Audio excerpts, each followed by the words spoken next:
Chittagong fond কর্তৃক পরিচালিত ছাত্রাবাসের ছাত্রদের দায়িত্ব কর্তব্য সম্পর্কে সচেতন করে দিয়েছে। প্রথমত ছাত্রদের উদ্দেশ্যে গুরু মহারাজ বলেছেন, ছাত্রদের প্রধান কর্তব্য হচ্ছে অধ্যয়ন। ছাত্রানাম অধ্যয়নম তপ, ছাত্রদের অধ্যয়নের তপস্যা।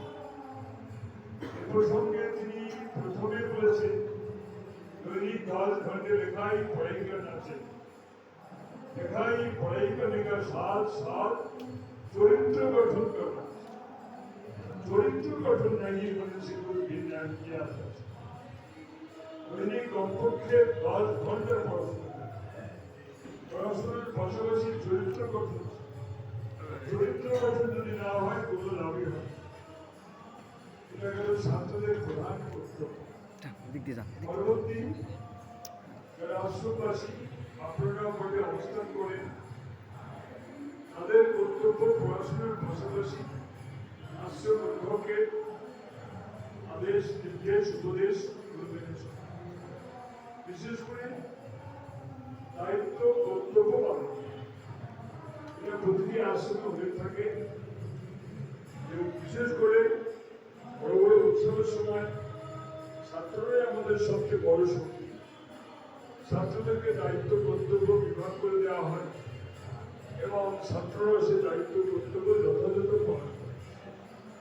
গুরু মহারাজ প্রণবানন্দজি বলছেন, কথাটা খুব তোমরা ভালো করে শুনবে। সর্বনিয়ন্ত্রণ নেতৃত্বে আজ তোমরা যে মহাব্রতে ব্রতী হয়ে আছো, এই সুমহান সৌভাগ্য বিশেষ সুকৃতিলব্ধ জীবন কাহারও ভাগ্যে ঘটিতে পারে। আজ আমরা কার নির্দেশে কাজ করছি? গুরু মহারাজ বলছেন, তোমরা সর্বনিয়ন্ত্রণ নেতৃত্বে কাজ করছো। এখানে প্রকৃতপক্ষে গুরু মহারাজই আমাদের পরিচালনা করছে। তারপরে আশ্রমের সিনিয়র সন্ন্যাসীদের মাধ্যমে তিনি সব কাজ করিয়ে দিচ্ছেন। উৎসবের অনুষ্ঠানে মানুষের সেবা করার একটি বিরাট সুযোগ পাওয়া। গুরু মহারাজ বলছেন, সেবাই সঙ্গের কর্ম আর সেবাই সঙ্গের কর্ম। সেবার মাধ্যমে ঈশ্বর লাভ হয়ে যায়। তাই গুরু মহারাজ তার পরিকল্পিত এই প্রতিষ্ঠানে আরেকটি নামকরণ করেছিলেন 1923 সালে অবিভক্ত ভারতবর্ষে। সে নামটি প্রায় সবাই জানে, ভারত সেবাশ্রম সংঘ। এখানে তিনি ভারত জমি দিয়েছিলেন আর সেই সাথে সেবা কথা জমি দিয়েছিলেন। সেবার আশ্রম, এখানে যারা থাকে তাদের এই গুণটা অবশ্যই থাকতে হবে, সেবা থাকে এবং সেই সাথে ত্যাগ। ধর্মপত্রে তিনি বলেছেন, ত্যাগ, সংযম, সত্য, ব্রহ্মচর্য, সে সাথে সেবার কথা বলেছেন।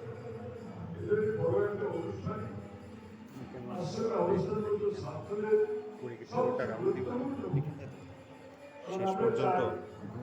যুবশক্তি সংগঠিত করি দেশের কাজে, সমাজের কাজে লাগে। কেননা যুবশক্তি অপব্যয়িত হচ্ছে। যুবশক্তি অপব্যয়িত হয়ে যুবকেরা নিজেরাই খারাপ হয়ে যাচ্ছে আর দেশের ক্ষতি হচ্ছে। একটা যুবক সে যদি ভালো হয়, চরিত্রবান হয়, সে নিজেও উপকৃত হবে এবং দেশও উপকৃত হবে।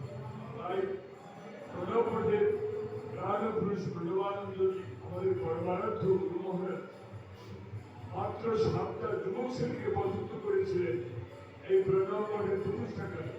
1923 সালে তিনি ভারত সেবাশ্রম সংঘে নামকরণ করেছিলেন এবং প্রথম তিনি এই আশ্রমের সূত্রপাত করেন মাত্র 7টা যুবক শ্রেণীকে সম্পর্ক করে। মাত্র 7 জন চরিত্রবান, নিষ্ঠাবান এবং দায়িত্ববান মাত্র 7টা ছেলেকে নির্বাচন করে তাদের দ্বারাই কিন্তু এই প্রণব মঠের শুভ প্রতিষ্ঠা করেছিলেন 1923 সালে।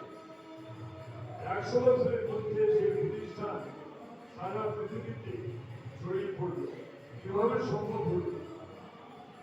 এটা এক অলৌকিক ব্যাপার। মাত্র মাত্র 100 বছরের মধ্যে তিনি সারা পৃথিবীতে তার আশ্রম ছড়িয়ে দিয়েছেন। তোমরা এই বিষয়টা খুব গভীরভাবে চিন্তা করো।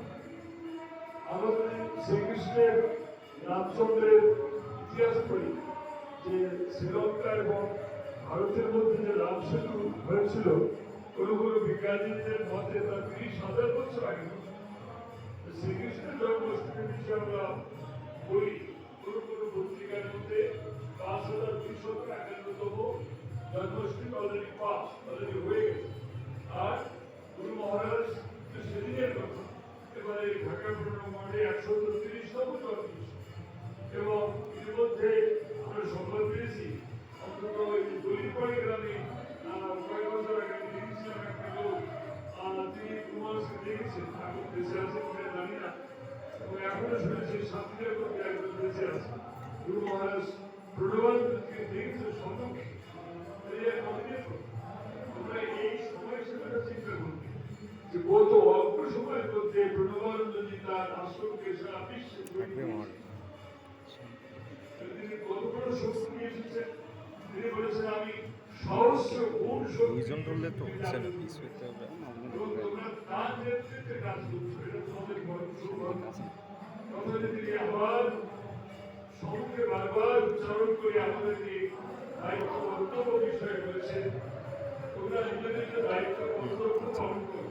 একদিন নিজের শক্তি দেখে তোমরা স্তব্ধ হয়ে যাও যে আমার দ্বারা এত বড় কাজ কি করে হল। অর্থাৎ গুরু মহারাজ বলেছেন, তোমরা চেষ্টা করবে, চেষ্টা করলে গুরু শক্তি তাকে সাহায্য করবে।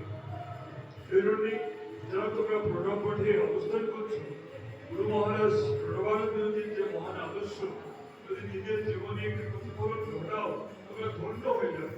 তোমরা অবশ্য অনেকে জানো যে কিছুদিন পূর্বের ঘটনা, ভারতে হিরণময় নামে একটি ছেলে, তোমাদের মতো একটি ছাত্র, প্রণবানন্দজির জীবন দর্শন নিয়ে গবেষণা করে পিএইচডি ডিগ্রি লাভ করেছে একটা ভালো ইউনিভার্সিটি থেকে। তার জীবন দর্শন নিয়ে গবেষণা করে তোমাদের মতো একটা ছাত্র নাম হিরণময়, তিনি পিএইচডি ডিগ্রি পেয়েছেন ভালো একটা ইউনিভার্সিটি থেকে। তাহলে তিনি কতটা চিন্তা করেছেন, প্রণবানন্দজির জীবন নিয়ে গবেষণা করেছেন। তিনি গবেষণা করে পিএইচডি ডিগ্রি করা যায় যে তার জীবনে কি আছে। তার জীবনীতে অলৌকিক ঘটনা সব। এখানে অলৌকিক বলতে আমি এমন কিছু বলছি না যে তিনি বাতাসের মধ্যে উড়ে যাচ্ছেন, তিনি অলৌকিক কিছু দর্শন করাচ্ছেন, এসব প্রমাণ ভালোবাসতেন। তার জীবনটা অলৌকিক, যে মাত্র 44 বছর 11 মাস সারাদিন তার জীবন। 45 বছর স্বামীরা বলেছেন, তার মধ্যে 20 বছর রাজীবপুরে গ্রামে কেটেছেন, এবং সাধনা তপস্যায় সিদ্ধিলাভ করতে তাকে গ্রাম ছেড়ে কোথাও যেতে হয়নি। এই রাজীবপুর গ্রামে তার জন্ম, ওখানেই তিনি তপস্যা করেছেন, সাধনা করেছেন। ওই গ্রামেই তিনি এক কদম্ব বৃক্ষ তলে 1916 সালে মাত্র 20 বছর বয়সে সাধনায় সিদ্ধিলাভ করেছেন। এই সাধনায় সিদ্ধিলাভ মানে তার মধ্যে পূর্ণ ভগবত শক্তি জাগানো বিকাশ প্রকাশ হয়েছে। তাহলে এত বড় একজন মহাপুরুষ, যাকে আমরা মনে করি তিনি রাম, তিনি কৃষ্ণ, তিনি স্বামী প্রণবান, আমরা বিশ্বাস করি। বিশ্বাস যার হবে তার কিছু লাভ হবে, যার অবিশ্বাস হবে তার কিছুই লাভ হবে না। এ প্রসঙ্গে সঙ্গীত রচনা করেছেন আমাদের এক ভক্ত, প্রণবানন্দ যুগাচার্য, নররূপে নারায়ণ, তুমি রঘুপতি রাম, ধনুধারী চক্রধারী হরি কৃষ্ণ মুরারি। আর এবার প্রণবানন্দ ত্রিশূলধারী নিখিল সংখ্যাহর।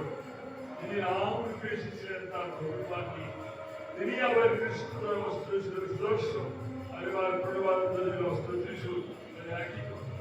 এই বিশ্বাস দিয়ে তোমরা যদি প্রণব মনে থাকো, পড়াশোনা করো, এখানকার নীতি নিয়ম মেনে চলো, স্বামীজি যে ডিউটি ভাগ করে দেবে, কারা পরিবেশন করবে, কারা পূজার উত্তরে সাহায্য করবে, এসব বিভিন্ন ডিপার্টমেন্টে ভাগ করে দেওয়া হবে।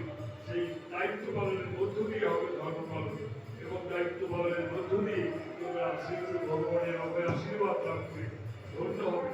ধন্য হোক তোমাদের জীবন, সবার মঙ্গল হোক, শান্তি হোক ও গুরু কৃপায় হোক। श्री श्री गुरु महाराज जी की